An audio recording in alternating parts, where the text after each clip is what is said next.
guys. So Memorial Day weekend, we have 3 days to get a whole bunch of stuff done. I'm ready for this.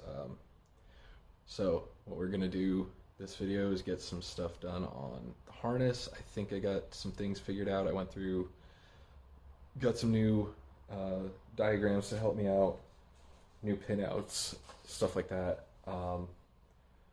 So we're gonna go through into a whole lot of work, but in the middle of this, I can't do all the harness just quite yet. I actually do need to get the motor at least sitting in front of the truck. I need to get like the steering column and the dash in their places roughly, and I need to get the ECU put into its place, brake pedal, all that stuff. I need to make sure I have enough wire going everywhere I need it before I start splicing those ends in. But I did end up ordering, I got myself some 2 packs of these heat shrinks, 600 piece basically, so I should have plenty to do all of that. And I got started on getting some lights ordered as well. So I figure we're gonna go these Nylite, they're 6-inch oval trailer lights. So I got 2 white ones, for reverse lights, should be plenty bright. And then I also have 4 red ones coming, and I got some headlights on Amazon that are, they were like $45, just cheap LED. You see on the Jeeps and stuff, they got the halo, it's all LED projector stuff, so they should end up looking pretty cool. But hopefully this weekend we will get a bunch of work done on this thing. So let's get into it. Alright, so here's what we got going so far. We've actually cut the harness down. We've pulled off, both ECU connectors. I've separated the fuse box, all of the connectors that I'm pretty sure I'm going to need for engine and whatnot, and basically what I'm going to do now is go through and label every single one of these wires, basically which pin to the ECU they're coming out of, just to make it a little more easy on me, along with label of where it's going. So I got to go through both ECU harnesses first so that I can figure out exactly what pins I need to keep, what needs to go. So that'll be the first thing. So I'm going to get into that, and then once that's all done, I think we're going to end up mounting the battery, the ECU, fuse block, all that stuff into the box, so that way we can get that all sorted, and then I can actually start running wires so I know exactly, I know the length of everything, where it's going to go, all that stuff.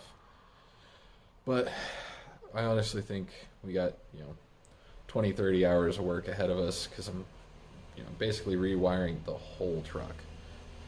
Lights, everything is going to be all fresh wire. There won't be anything from the 70s left over. So here we go. Let's do it.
It's another day.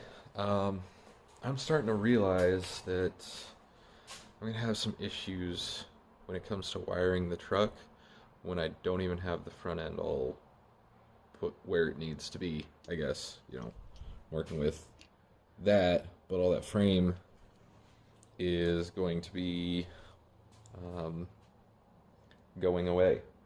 All the front suspension and everything from the truck, the Ford stuff, is all going out. And I think if I try to wire in, basically prep the harness for the engine, I'm going to end up with way more. I'm going to waste a whole bunch of wire that I don't necessarily need to. I feel like it's just going to get in my way, so I think my best bet is to actually get everything pulled out of the Jetta before we continue on with the harness, so that I can start doing all the fab work for the front end of the truck, get the motor in place, and then I can wire it from there. Um, and then after that, I can go through and finish up all the details. So that's our plan for today. I'm gonna do my damnedest to get that engine trans out so that I can get all the other bits and pieces out and get that car gone. I don't have an engine hoist, so we're gonna be doing this the hard way. Hopefully, I don't break anything trying to pull it out, but probably end up cutting. I might end up cutting the radiator support out to give me a nice front section, just to be able to pull the everything out straight out the front without having to try to lift the car up and slide it underneath, because there's no way I'm going to be able to lift that motor. Like a Honda engine, I can deal, but diesel, that's probably an iron block, it's going to be a little more difficult.